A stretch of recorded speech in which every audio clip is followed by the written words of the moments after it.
lunch time break until 2 o'clock in 3 o'clock in Iraq and 1 o'clock in Germany. And this is a time where you can relax, and where you can also open your ears, and also your ears can relax from these discussions about the challenges, but also, of course, through the internet. And then there will be the next panel. It will be at 2 o'clock in Iraq and 12 o'clock in Berlin. It is about peace and participation in all areas of the region. We will have their colleagues from the whole region who are active in this region. And after these technical things, of course, we have also in this field, of course, we have some challenges. The internet, of course, enriches us with many things, which gives us also the possibility to organize this conference. But of course, there's also some technical problems sometimes, and I hope that today, this day will pass without such problems and will smoothly pass. If you have any questions, of course, you can send the questions during this discussion by email to elbarlament.org. And it will be possible also that I look at these questions and I will present them. And after the conference, of course, you can also get an answer to these questions. So the email is questions@elbarlament.org, and elbarlament will take part in these discussions, also in the answering and responding to these questions. We start today with the first panel, and this panel will be interesting to discuss the challenges and the challenges that we come across now this year, but also about the chances. Not only challenges, but of course there are also positive things and for chances. After 20 years of the adoption of this resolution by the Security Council, of course, there is still some hope, and they are still looking forward to achieve more for women. And we have with us Jamal al-Jawhari, who is the Executive Director of the Iraqi organization, and she will speak about challenges and about her organization. Please, it's your. Good morning. I hope that my voice is audible. Yes, please. My name is Jamal al-Jawahiri, Executive Director of Iraqi Al-Amal Association. In fact, there are different challenges in the implementation of UN Security Council Resolution 1325 on the national level and even on an international level or regional level. And sorry, the voice level is very low and I can hear my own voice. And when we talk about all the involved parties, the civil society, also the executive and the parliament, I can't do this. I'm sorry, because I can't really hear. Ich höre mich die ganze Zeit selber. Ich kann so nicht dolmetschen. Ich höre mich selber die ganze Zeit. I'm really sorry, but I hear my own voice. I can't interpret anything like this because I can't hear the gentleman speaking.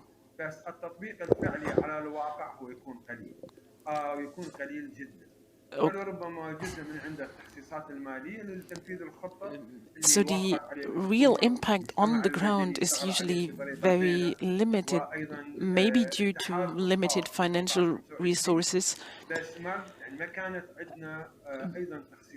But we also did not have any financial resources assigned to implementing our national working plan. And we have joined efforts which are undertaken in a coordinated manner. Some efforts really took place and were efficient, and some other aspects would have needed more highlighting and more interest poured into them to be able to implement the action plan on the national level. I am sorry, I can't work like this. Ich kann das so nicht machen. Ich höre mich die ganze Zeit selber. Das geht nicht. Ich höre kaum was von ihm. Ja. احنا كجمعية الأمل العراقية نعمل من فترة غير قليلة على أجندة القرار. لربما بعض المشاريع اللي نعمل بها maybe certain projects تشير بشكل صريح إلى القرار 13. جزء من عندها يشير بشكل صريح إلى 13. Maybe certain projects have no direct relationship and no direct link to this resolution, but there are efforts which are undertaken by our organizations or other organizations. We have been working for 10 years on empowering women through elections. And we've tried to encourage women to participate and pose as candidates in elections. We have had sessions and meetings and workshops with the broader public, which were aiming at women taking over the roles more proactively as candidates in elections, particularly in a state such as Iraq, where women have had no stake in public affairs so far. The other thing I'd also like to talk about is that the civil society and the Amal organization as well is focusing particularly on younger women and women as a whole in civil society organizations. We have voluntary teams working on promoting the role of women in strengthening peacebuilding, particularly in certain provinces such as Najaf or Mosul in the past 20 years, where women are going out on themselves, where we have events such as cultural events, public open events, that was not feasible, would not have been feasible if we would have not have had an empowerment of women happening before that, and also an awareness raising within the general public. Das ist jetzt noch schlimmer.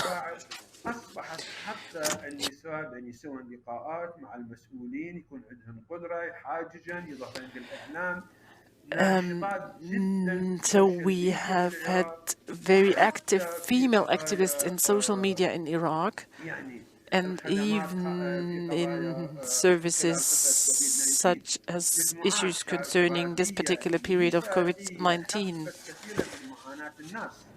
Feminist movements have been taking on many issues important in public life. Now, many areas beforehand were exclusively reserved to men are now open to the involvement of women.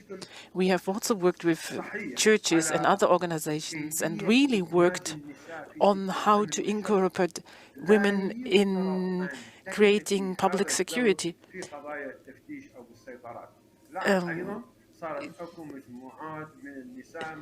there are also groups of women with only few of them, but they are now present and working on these checkpoints so that the safety and security of women there is guaranteed in a better way. This safe environment is also being created by women police officers being present in police stations, for example. And this is something that's also very pertinent to domestic violence.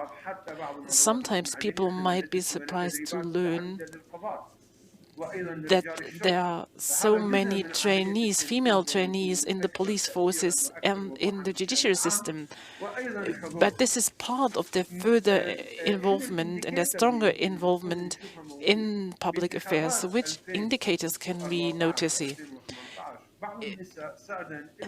Some women have made it into the parliaments, also in the regional parliaments. They have not fully used up their quota, so it's a limited number, but still, for the first time, women do not really need a quota to come into the parliament. But who are these women? The women who have made it into these parliaments did not really need the quota to help them do so. So it's the environment, the enabling environment they have been working in, which has helped them to become more able to have an impact on voting. Even though these women are exposed to a very severe campaign of marginalization and image distortion, be it in the civil society, and they have still managed to work inside the Council of Representatives, so the Parliament. So at least there are some positive elements, and these efforts need to be respected and valued. And we also need to distribute and make clear what it is built upon. It's built upon the awareness of civil society, also efforts by the government, and also built partly on the legal space created, which played a positive role in improving the status of women and the role of women in public affairs. When we come back to this resolution, it's about rehabilitation and recovery, not only the economic recovery, but also this. And many women have also participated in building up civil society and in other organizations, and they were more aware and more confident in themselves than was generally represented in the public sphere, which would say that this is not the right role for women. In the Faculty of Pedagogics at the University of Baghdad, there is a special diploma now being delivered to have women play a special role in the security force. And this diploma is open not only to women, but also to men. So we also helped and supported the further training of academic personnel in Iraq, women and men. So from the police forces and the security forces, that they can get a university degree, so women can be more present and more represented in building peace. And we've worked on this with the Ministry of Higher Education. So there is an effort undertaken by our organizations and other organizations. I think it's worth pointing out, and it's worthwhile supporting it. We have not been able sufficiently or fully to implement all this work, But I think at least through the coordinated efforts by writing common reports and recommendations,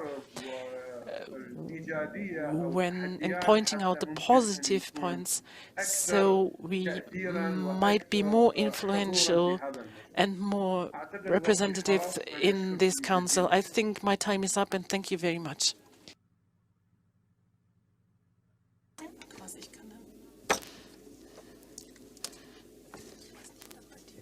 Jetzt höre ich im Moment gar nichts. And after all these contributions, of course, we will also ask questions from the audience. We have now with us Mrs. Susan Arif. She is the founder of the Women's Empowerment Organization. Mrs. Susan, we are honored. Please give us your speech during the next minutes. Thank you, Kinder. Good morning, and I'm very happy that I am together with you in this conference.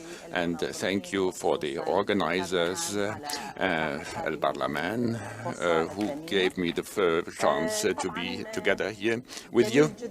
And it's very nice that I can speak about the resolution 1325 after 20 years of the adoption of that resolution. And of course, this resolution was a leap forward for the society in fighting for the cause of women. And this was also fostering the women's movements, and in order to achieve equality between the two genders, and in order to achieve positive achievements. And and it is important that this was adopted by the highest authority worldwide for peace and security. And of course, now on this basis, it was necessary to develop national action plans. And in Iraq, we were the first country in 2014, the first country in the region to develop such a plan. But on the other hand, we also see international efforts to do studies about the implementation of this resolution, and they show we have not really implemented these decisions, and though they exist, but we still have challenges to overcome which impede the implementation. And of course, everything which has happened now concerning the national plan, the first plan was thanks to the national organizations, like they started the initiative to develop this plan, and then the civil society was involved. A wide national dialogue was started in order to achieve this national goal.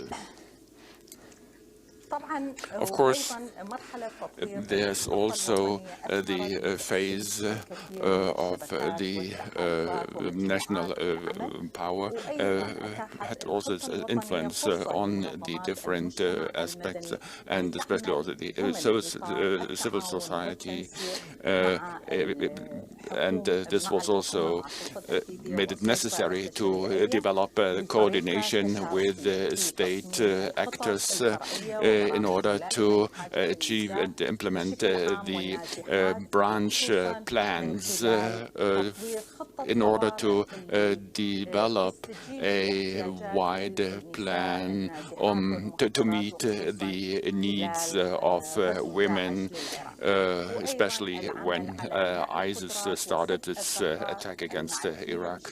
And of course, here we see how important the role of the institutions in Iraq was.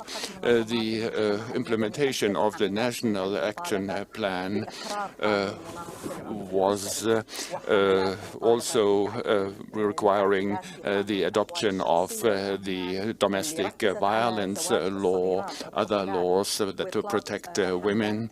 And for this goal, national campaigns were organized to support this, and men and women took part therein. And in addition to a number of projects together with the international community, with the United Nations, and we also demanded the empowerment of women, and there were reports and other activities in this on this path. And of course, there's still necessary to overcome the gap between the aims of this resolution and reality. We see that there is still a deficit between our ambitions and the concrete situation, political situation. That means the content of the resolution has not left had said that there should not be any difference between men and women. And after 20 years of after the adoption of this decision, there's still necessary to achieve justice for women. And we know that it is not possible to achieve peace and security without the participation of women. So, of course, there's a wide support by speeches, official speeches, but if we see how these programs are funded, that we see there are still lack and deficits. Of course, there are still chances at the women, peace and security agenda. And I think this the resolution is our biggest chance in the activities of the civil society, in order also to demand that the state is really committed to take part in the achievement, and this in cooperation with the different NGOs and so on. And of course, it is also the task of the international community and of national organizations at the national and the social level to start a comprehensive campaign and in order to achieve this women's peace and security agenda. That means to realize programs in order to guarantee the participation of women also in the implementation of these programs. This is a big mission of the organizations of the civil society and also of government agencies and of the women themselves at local level, regional level, national level, really to raise their voices. And we also see that more light should be shed on activities for peace and especially the participation of women in Iraq in these activities, and to give them them more chances to take part. And we know such active women like Intisar Mayali, Saidi, and others who play a very important role and show a lot of effort for peace in the country. And of course, there's international support, and we have already heard from the German ambassador, who is together with us, that they support our work for the women peace agenda. This is very important, this support. And we'll also see the national plan will be a very important tool to foster also international strategies and activities in one correct direction. One of the challenges that, in addition to the chances, is that the budgets and the resources for the implementation of the national action plans are limited, and this is one of the most risky challenges and impediments for the work of women for peace and security. And this is, on the other hand, of course, very important for the cause of women, that we overcome these challenges. And of course, there are initiatives for also the writing of laws, of legislation for women in order to achieve tangible results and to achieve comprehensive equality and to realize the rights of women, for example, also fighting against domestic violence. And this is one of the basic goals of the civil society. But so far, we have not achieved a success in this field. Of course, it is also important that perpetrators of sexual-based violence are really prosecuted in order to achieve peace and security for women. And it has already been mentioned that there's a quota, but we see that this quota is just for the sake of calculation and not for the sake of the cause of women. That means we need more participation of women, and especially the stakeholders are important, that this decision, this resolution 1325 is then really implemented. This was a number of challenges that we are facing, and of course I have also a number of recommendations that may be helpful in our work for the next steps, and so in order to develop the possibilities for our fight, and especially for the fight for the sake of the cause of women, especially also in the legal field, in the social field, and so on. And by the active participation of women as negotiators for peace, we have already experience in this area, and also the activity of women in the different sectors of the state. We know that women are already present in security forces and so on, but there's the ambition that also in decision-making centers, women play a role. And of course, we have to fight crimes against women, and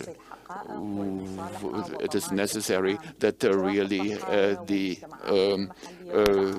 victims are supported and that investigation is seriously done. And the organizations, women's organizations, in all the phases, they have followed up this development in the framework of the civil society. Women have also already played leading roles in peace processes, and it is necessary that they are really that they play a sustainable role at the negotiation table.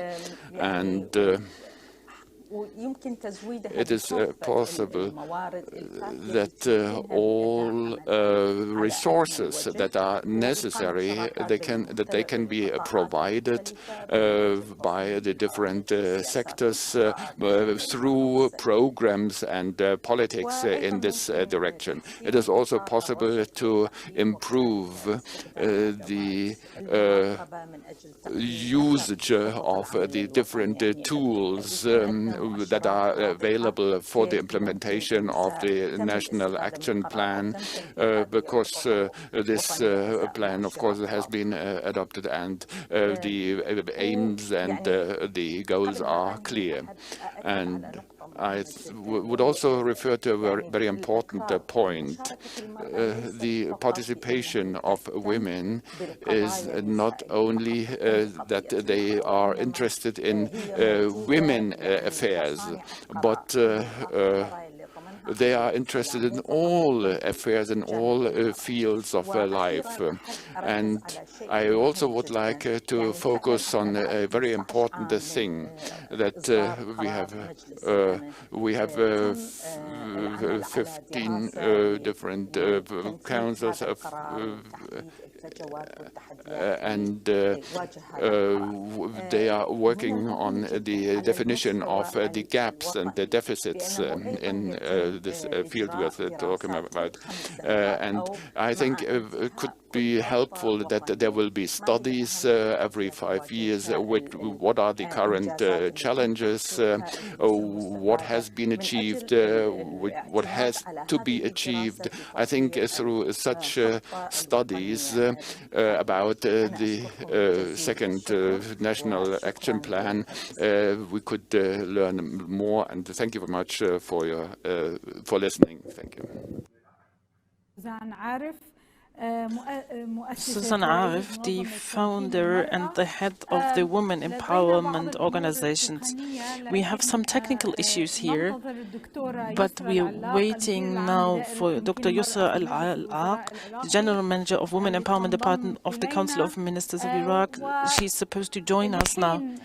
And until we are able to solve the technical issue, maybe we might make use of the time to address what Susan Arif has now mentioned about many opportunities and challenges. Thank you very much also for having underlined that there are also opportunities and successes.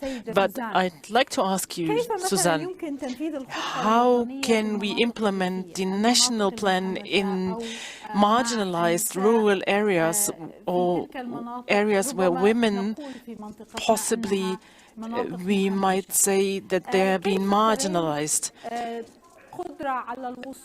How would you say that such women can move to the front lines, and how can they incorporate it in implementing the National Action Plan? Thank you very much for this question. I have already mentioned the local aspects of the implementation of the National Action Plan. And I've also mentioned the importance of consultative studies and research that needs to be carried out, also on women inside the camps and women victims of conflict and women working in leadership positions, which could also be directors of the camps and also service providers in different provinces. We have held a number of consultative sessions for approximately all Iraqi provinces to discuss these issues, to see which are the most important challenges and priorities. And that was very important.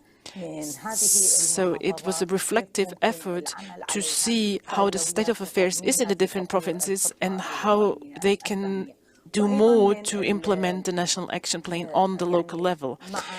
And with the appearance of the COVID-19 pandemic,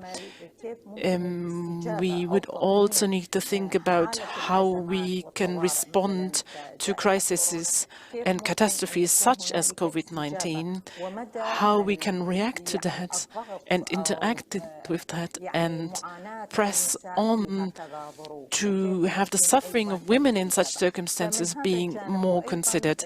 And on this side, it is also important to see how we can work with the local council, with the women's committees in the regions and the provinces, so they can be part of the further development of this plan, also in modernizing the existing plans and programs and improving upon them. Yusra Al-Alaq, General Manager of the Women Empowerment Department of the Council of Ministers Iraq. Welcome to you. We hope that you speak to us for 7 to 10 minutes. And I'd also like to mention to our participants and our audience that you can send questions to the speakers who are with us so that they can be answered later on.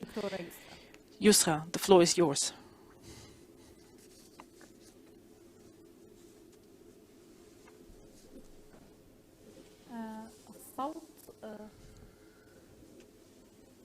Is there any audio input? Good morning. Good morning. Good morning. Welcome. Thank you. I'm very sorry for the technical issues which caused this delay. Maybe yes. Please, now. Go. We are all ears. Thank you for giving me this opportunity to take part in this meeting. Susan Arf. Sorry, there's an echo. I can hear myself and there's an echo. There's no way. I'm also hearing, I mean, the speaker says I'm also hearing a number of voices. Please go on. Dr. Yusra, we can hear you clearly. About the national implementation plan for the UN Security Council resolution.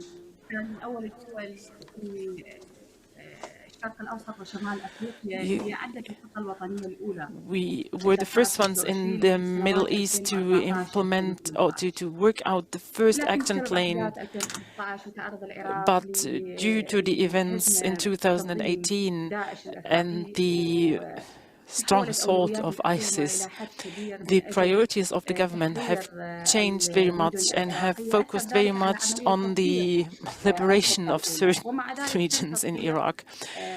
So the plan has been developed, and the emergency plans also included women's role. As you might know, in the past few years, there has been a team being formed to set up the second action plan. It was a huge plan incorporating also civil society organizations and also government organizations and institutions, which has been also recognized by the UN Committee for Women. We've started to work on this plan since the beginning of this year, but unfortunately due to the pandemic and also some issues which forced us to add a few things from the government side, particularly pertaining to the time frame, also the role of government parties, also in evolving this national action plan, also the media plan which is going to accompany this implementation plan.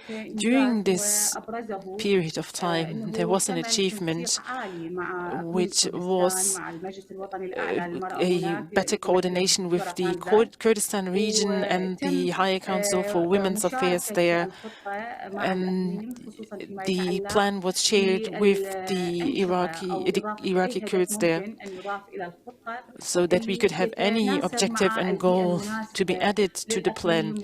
So it is more appropriate to the regional circumstances and the achievements which might be reached there. So this is about the mechanism on how to work on this plan, and why pertinent sites we need to adopt to the plan to be more appropriate to the circumstances and the living conditions of women. And this in itself is an achievement.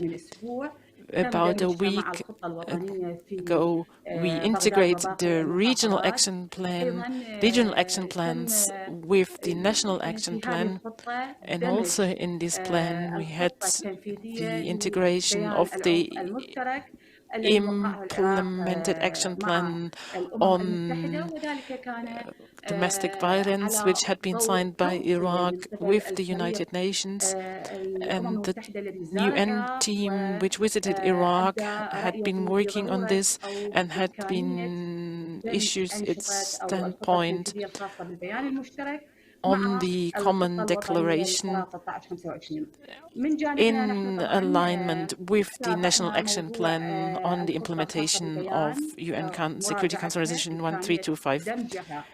So there was a revision in order to incorporate it with this action plan, and in fact there was a priority given to this, so it can be in line with the second national action plan, which has been mentioned already. So now we have a comprehensive plan, so we can follow up on this plan and how to achieve the main goals and identify the parties responsible for implementing the plan. And it also includes the mechanism of implementation before and during implementation, the follow-up procedures, and the role of the Women Empowerment Department and the Council of Ministers in implementing this plan, and also the recognition of the huge role of civil society organizations within this. During this period, we have experienced an enormous cooperation by international sites and organizations who contributed to these activities, because they're important activities and goals which are focusing on the role of women. The second National Action Plan focused on participation, protection and prevention for the Council of Ministers and its General Secretaries. There's going to be an enormous role within this, with setting up executive committees, focusing particularly in issues such as peace building, and other causes relating to peace building. And we are also going to cooperate through the General Secretariat of the Council of Ministers with foreign parties and other sides. So we're going to stress very much the role of women in peace building, and also on the federal level of the government and the regional level. We are going to implement the international agreements signed by Iraq. We also need to form societal resources, female resources in civil society, and we need a broader participation of minorities. These efforts are going to be accompanied by enormous media efforts, highlighting the activities of this pillar and how to further promote the active participation of women. And this pillar is relating to capacity building and participation of women in peace building. Many sites, such as, for example, including women in emergency relief efforts. So we're going to have results and we're going to have a follow-up process through certain meetings for revising the implementation of the action plan. There are also other activities, most prominently an issue issuing personal paperwork to women who suffered from ISIS, and also issues pertaining a draft project of the Council of Ministers and its General Secretariat, which worked on the cooperation with the Al-Amal organization. There has been held a number of meetings and a draft paper has been issued about a code of conduct and the implementation of laws and the empowerment of laws, which is also going to include emergency relief organizations and the police and security forces. And inside the camps, there is also going to be mechanisms for revision and follow-up by the General Secretariat of the Council of Ministers, particularly to achieve justice for women and also not allowing perpetrators to get away with their crimes. The second goal, there's also going to be a follow-up on the legislation in Iraq in the upcoming 4 years.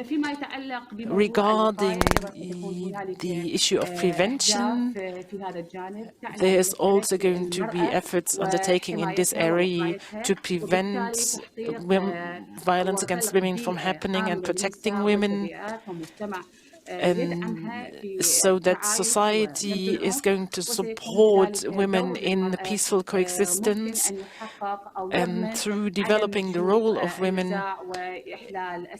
And this is going to contribute to peace building and conflict resolution. I think these are the most important points which are in the implementation plan of the resolution 1325. I'd like to repeat that women in more than one meeting, also of civil society organizations, have so far played an important role. And I'd hope that these are going to be tools that are going to help us implementing the plan and following up on it. Thank you very much. Thank you, Dr. Yusra, for this contribution. And of course, there's already some questions, and we are waiting for more questions. And I would like to ask Mr. Jamal. You have talked a lot about this subject, and you have explained the situation and what has been achieved during this time, and also the national plan. But I would like to ask you, how do you see, in the view of these civil society, the coordination between the efforts done by the state and the civil society organizations? Mr. Yusra has, of course, talked about the role of the state.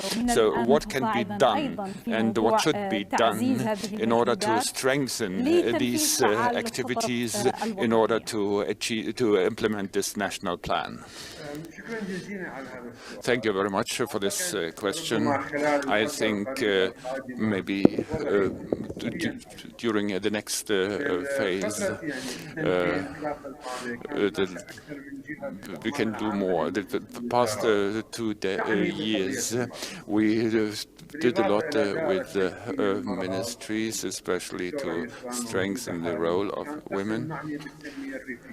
but especially in order to develop the role of women on the basis of Resolution 1325. And even in this institution that we are working,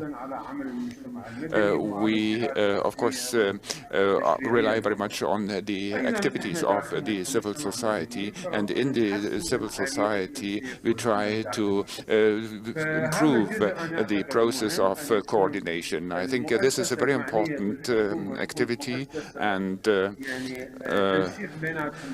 the coordination between the different components of the society is necessary. And also we have government authorities which come forward with declarations, also with activities to implement this plan or activities, and perhaps there might be some duplications or that the same activities are done by different actors or institutions.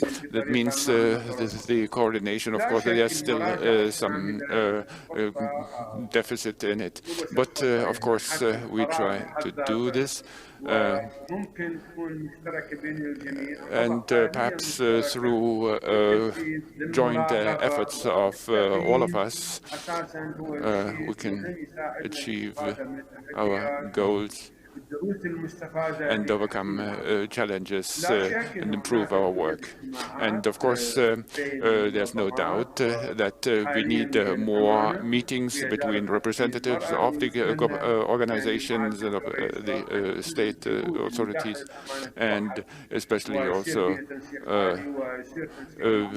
we need more coordination also at the highest level in order to achieve our goals. And of course, especially on the level of the ministry, we work and coordinate our activities also with the other actors. And of course, we hope that they are ready and willing to do this. And of course, we can, when we ask, have we achieved a lot? I wouldn't say so. There's still a lot to be done. And especially also the role of police and security forces has to be considered. And we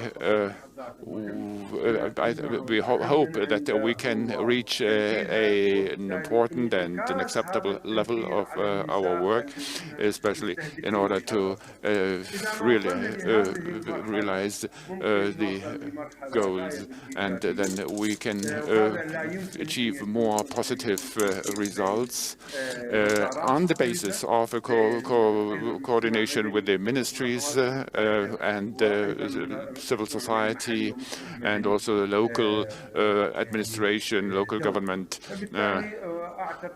and the central government. And I think that through meetings and discussions and joint implementation plans and so on, we can coordinate this. Thank you very much. Mrs. Suzanne, I don't know whether you want to elaborate more about this subject, especially to develop the activities of the state. What also Jamal has mentioned, that means the coordination between the government organizations and the civil society. And perhaps you can give us also your ideas about the prospects and the future of this work. Thank you very much. Jamal has already comprehensively answered this question, but of course there are still challenges, and they are due to the lack of coordination also. And I think this is one weak point in our work. And of course, there are current efforts to change the situation, and there's the ambition to make it better in the future. And this coordination could be, first of all, through the existence of cooperation between the civil society and government institutions, and that all sectors are involved in this work. And this, of course, requires also government plans. And I think, first of all, there's a development, or we need a development of the civil society, but also of the activities of government institutions and the support by government institutions. And I think so the question of coordination and cooperation of these two sides is very important. And this is also very important, on the other hand, the work between the two governments. That means the federal government and the government of the region of Kurdistan. Of course, we are very grateful to Yusra for her work of coordination between the two governments, and with this and for this national plan of Baghdad, we can say. This is very important. And also in the implementation and in the overcoming of challenges, it is necessary that this coordination takes place between the two governments. And this is very helpful. And this coordination could also help to foster the role of other institutions, like even security and military institutions. And of course, there are comments that, especially in government institutions, has not yet been achieved enough. On this basis, we can achieve real results. It is not only necessary to have a coordination between state actors and civil society, and Jamal has mentioned this as well. It is also necessary to work together outside this action plan. This action plan, this roadmap, which could be developed, could engulf many actors. And during the past 2 days, we had a meeting of representatives of local NGOs in Kurdistan, and there were also workshops of government institutions about the existing plan now, and everybody could take part. And we also hope that there will be an organized work for this coordination. That means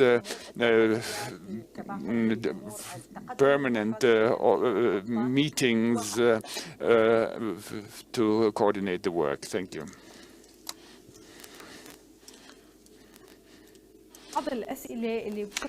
There's a number of questions. What are the mechanisms of follow-up of implementation?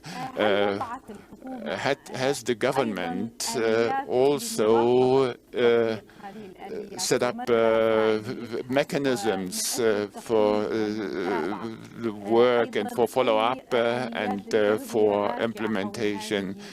Do you have such mechanisms and systems?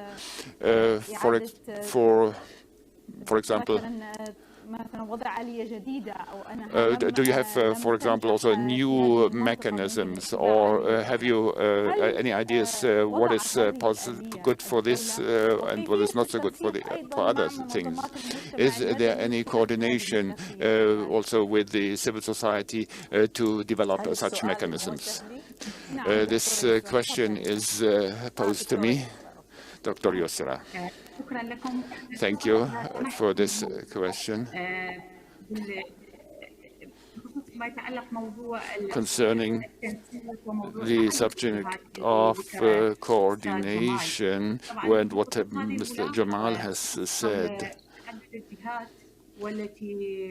of course, there are different actors and stakeholders who take part in this process. I think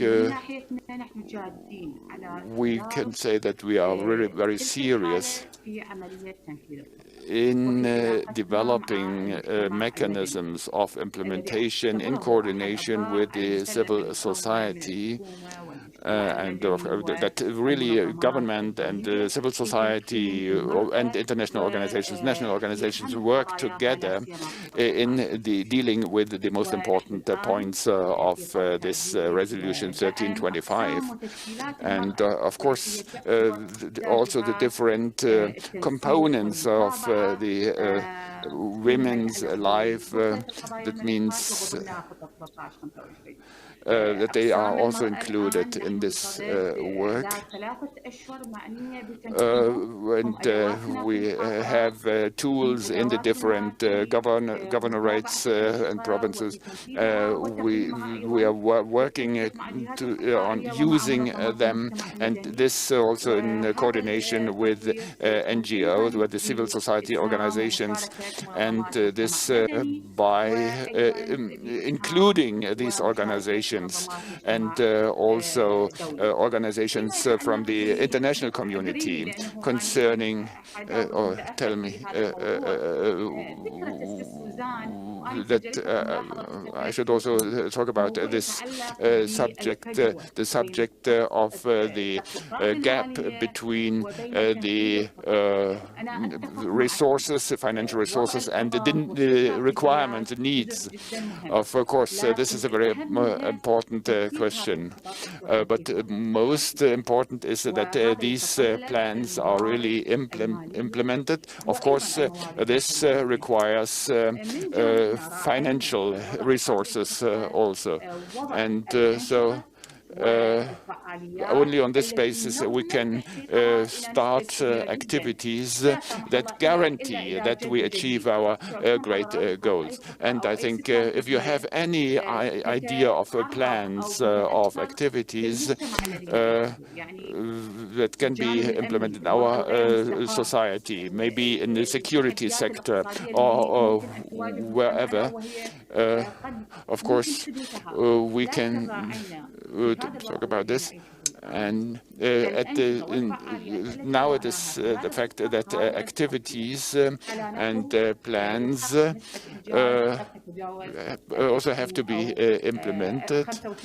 And for example, when we have a quota of 25% or 30% or so, they exist, but they can be implemented only by the efforts of organizations, of state institutions, and this in line with the text of Resolution 1325. And there's another important topic, and this means that there should be a plan which includes all sides, also that those who are not included so far. And for example, the Secretary General of Secretariat General of the state, and also different divisions and representatives of the civil society, and this is also should also be a development that we look forward at. And Of course, all this requires the coordination between all the also supporting players and all who are involved. And in the Council of Ministers, we are supporting this. And the General Secretariat of the Council is working on this line in coordination with our colleagues in the region of Kurdistan. There are also permanent meetings together, also with the members of the General Secretariat of the Council of Ministers, and also with grantors and with donators and with other funding institutions. During this area, I think there are a number of proposals, and these proposals are connected to the improvement of activities and also how it is possible to achieve, to implement these activities. Of course, this is in consideration of the developments and of the challenges and also of negative points and of obstacles that we are facing.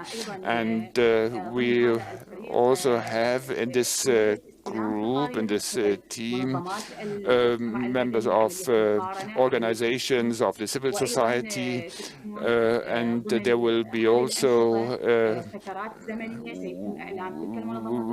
activists, women activists who have experience for years, and representatives of government institutions, and all this, and the results of these deliberations will be also disseminated over the different organizations of the civil society and all through the coordination, the cooperation between the different sides. And so we will go ahead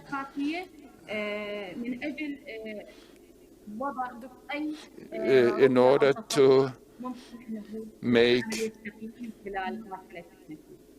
sorry, it's not understandable.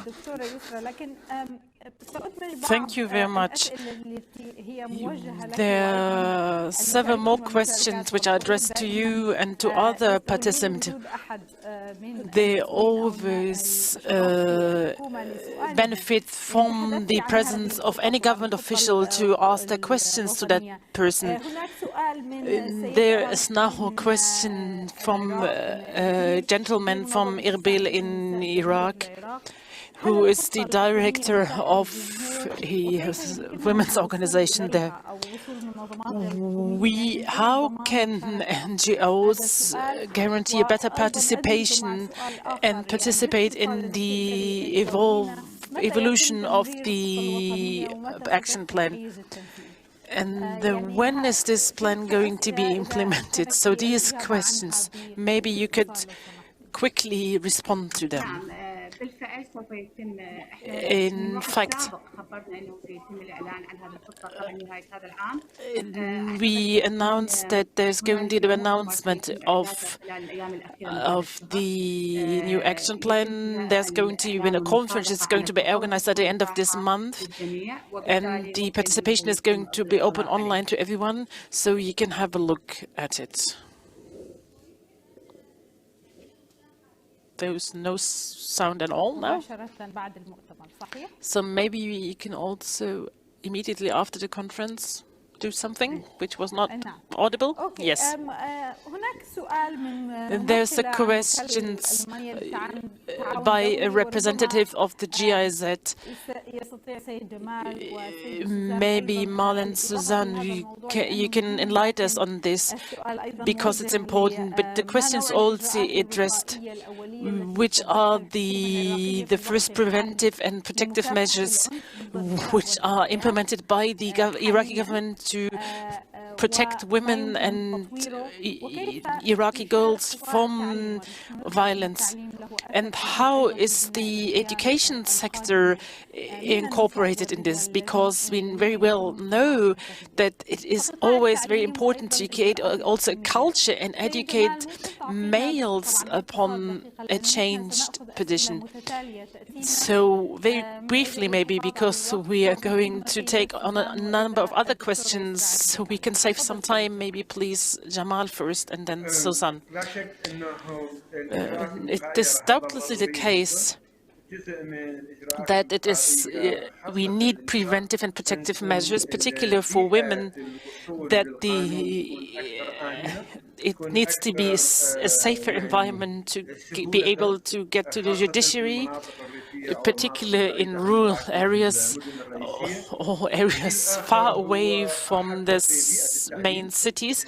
The other issue pertaining to the education system, in the education institutions, we are working on how professors and teachers are dealing with the theme. There has been some work done on this, and I'm also referring about the improvement of communication skills between teachers and teaching staff and pupils.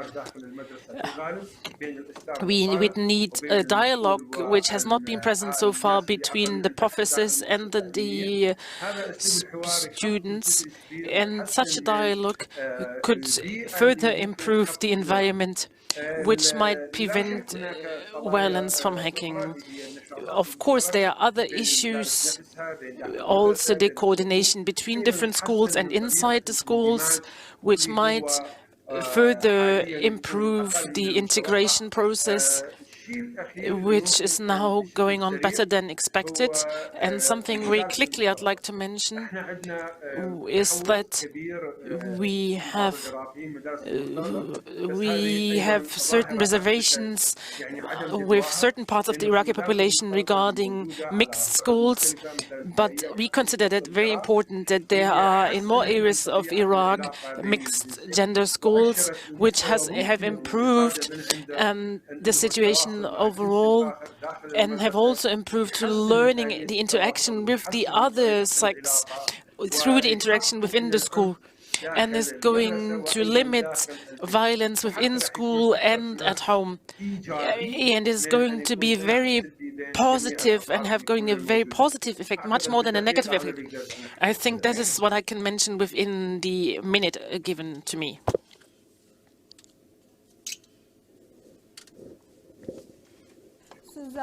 Susan, regarding education and its challenges, you mentioned in all your interventions also the question of financial resources. Maybe a question again to Dr. Yusra and the government, but would you also have a point of view regarding the financing policies and the challenges for the funding of these plans, and also the challenges in the education and the broadening of their scope? And now, particularly that, given that we have a pandemic which is temporary, at least we hope it is going to be temporary, but is going to pose future challenges on the level of the implementation of plans. Of course, thank you, Kinda.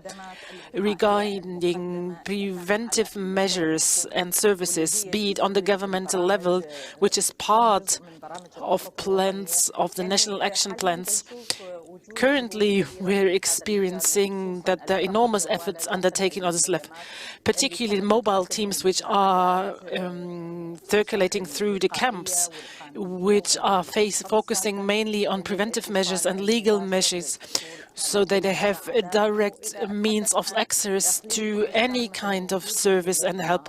And particularly also in the Kurdistan region, they have specific departments and also emergency refugee centers for women where they can take refuge, and also the cooperation with civil society organizations which can support in this effort, also in taking care of family affairs in the central government, which is providing its services. Regarding the issue of education, there is a subject regarding women, and so that young women have dropped out of school and that they have been giving birth to children at a rather young age recently.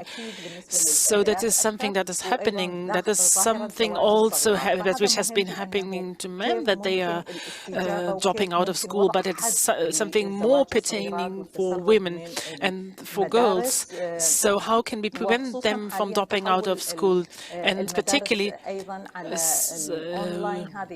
so that given that schools have now moved online to online teaching, because it's not within the reach of all the families that they can guarantee that the pupils and students can attend lessons online.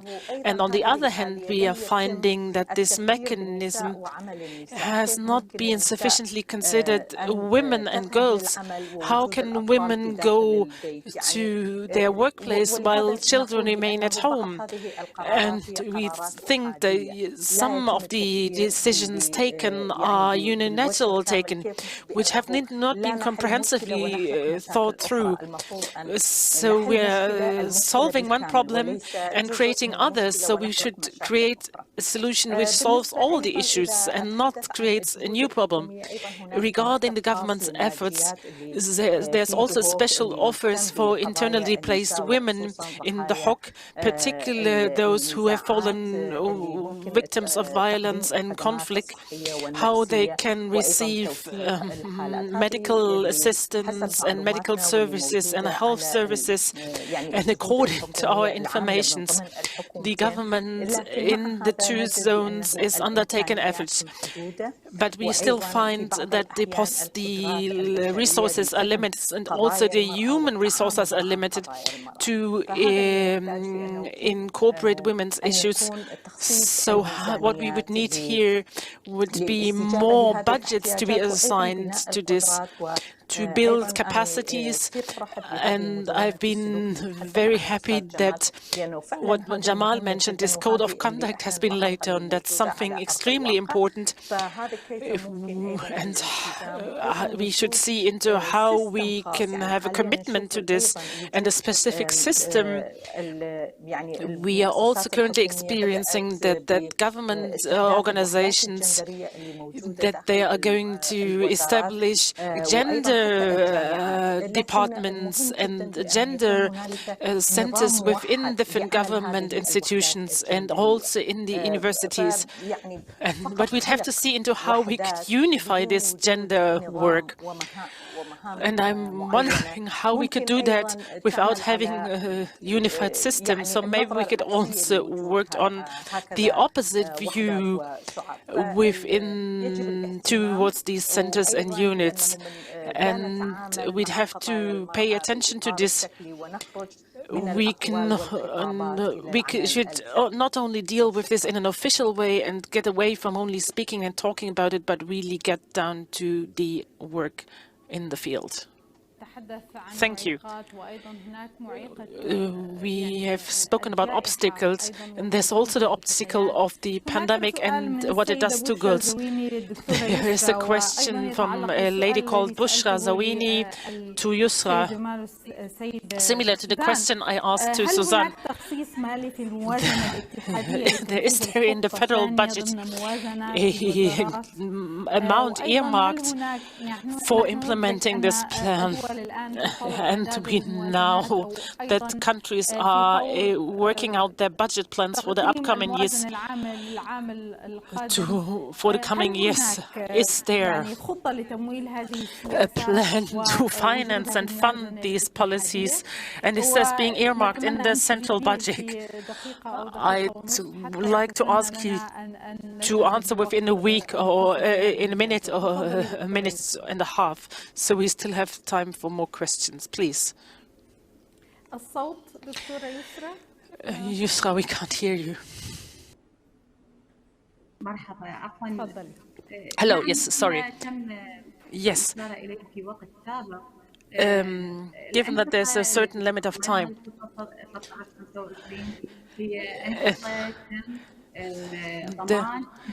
we have a guarantee of funding there for implementing the action plan,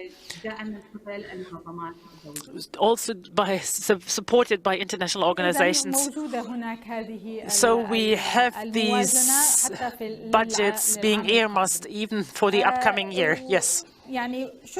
Thank you very much for your interventions by female and male participants, so to represent also when using the Arabic terminology corrected, which is sometimes biased towards the male gender. But maybe Dr.